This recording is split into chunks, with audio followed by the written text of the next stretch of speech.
नमस्कार दोस्तों, क्या आप जानते हैं कि रमा एकादशी कार्तिक मास के कृष्ण पक्ष की एकादशी होती है। यह व्रत दीपावली के कुछ दिन पहले आता है और इसे धन और मोक्ष देने वाली एकादशी कहा गया है। आज की वीडियो और आज की कथा में हम जानेंगे कि रमा एकादशी का महत्व, पूजा विधि, कथा और इसके पीछे की धार्मिक मान्यता क्या है। जय श्री हरि दोस्तों, स्वागत है आपका हमारे चैनल पर। आज हम बात करेंगे रमा एकादशी की, वह पवित्र तिथि जिसे स्वयं भगवान विष्णु ने मोक्ष प्रदान करने वाली बताया है। कहा जाता है जो भक्त रमा एकादशी का व्रत श्रद्धा से करता है उसके सारे पाप नष्ट हो जाता है, जीवन में सुख समृद्धि आती है। तो हम देखते हैं रमा एकादशी की महिमा, कथा और इसके कहानी का क्या महत्व होता है। हम कोई भी व्रत या उपवास करते हैं तो उस व्रत की कोई कहानी कथा होती है जो उसकी पौराणिक मान्यताओं से जुड़ी होती है। तो हमें जो भी व्रत रखे उसकी कथा अवश्य सुननी चाहिए। कथा सुनने से उसकी उस व्रत का पूर्ण होना माना जाता है। तो हम शुरुआत करते हैं रमा एकादशी का। रमा एकादशी कार्तिक कृष्ण पक्ष की एकादशी होती है। युधिष्ठिर ने पूछा, हे भगवान, आप आप मुझे कार्तिक मास के कृष्ण पक्ष की एकादशी की कथा सुनाइए। इस एकादशी का क्या नाम है तथा इससे कौन सा फल मिलता है। श्री कृष्ण भगवान बोले, राजेश्वर, कार्तिक मास की कृष्ण पक्ष की एकादशी का नाम रमा एकादशी है। इसके व्रत से समस्त पाप नष्ट हो जाते हैं। इसकी कथा इस प्रकार है। प्राचीन काल में मुचुकुंद नामक एक राजा राज्य करते थे। उनके मित्र उनके मित्र इंद्र, वरुण, कुबेर, विभीषण आदि थे। वह सत्यवादी तथा विष्णु के भक्त थे। उनके एक पुत्री हुई जिसका नाम चंद्रभागा था।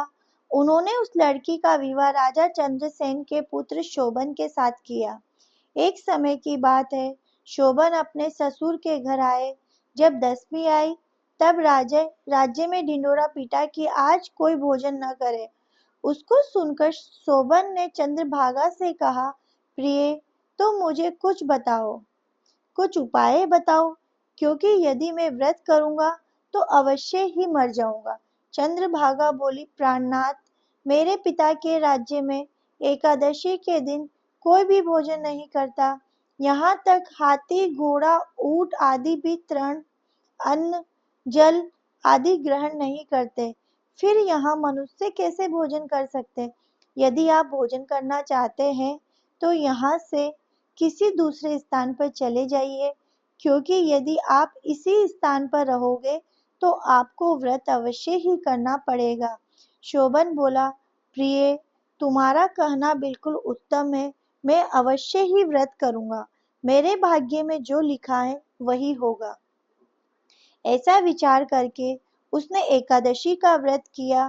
जब सूर्य भगवान भी अस्त हो गए और जागरण के लिए रात्रि हुई, वह शोभन को दुख देने वाली रात्रि थी। दूसरे दिन प्रातः होने से पहले शोभन इस संसार से चल बसा। राजा ने उसके मृतक शरीर का दहन करा दिया। चंद्रभागा अपने पति की आज्ञा अनुसार अग्नि में दहन न हुई, परंतु पिता के घर में रहना उत्तम समझा।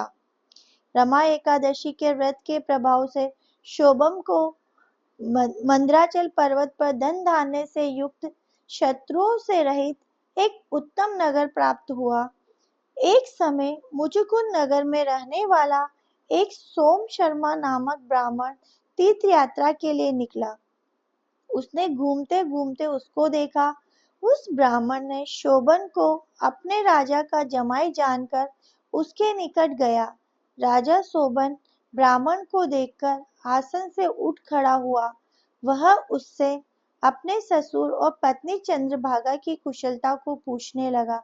सोम शर्मा ब्राह्मण, राजन, हमारा राजा कुशल है तथा आपकी पत्नी चंद्रभागा भी कुशल है। अब आप अपना वृतांत बताइए। मुझे यह बड़ा आश्चर्य है कि ऐसा विचित्र और सुंदर नगर आपको किस प्रकार प्राप्त हुआ।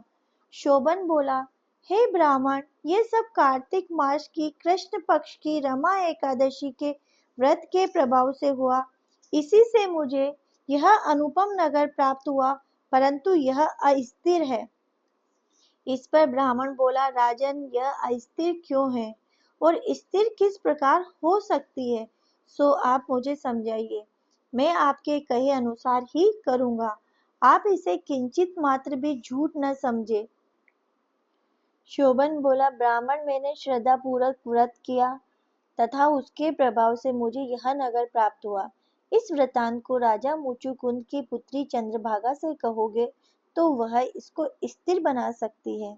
ब्राह्मण ने वहां जाकर चंद्रभागा से समस्त वृतांत कहा।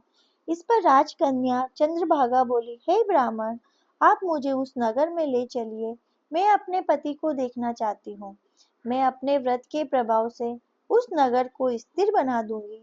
चंद्रभागा के वचनों को सुनकर वह सोम शर्मा ब्राह्मण उसको मंदराचल पर्वत के पास वामदेव के आश्रम में ले गया।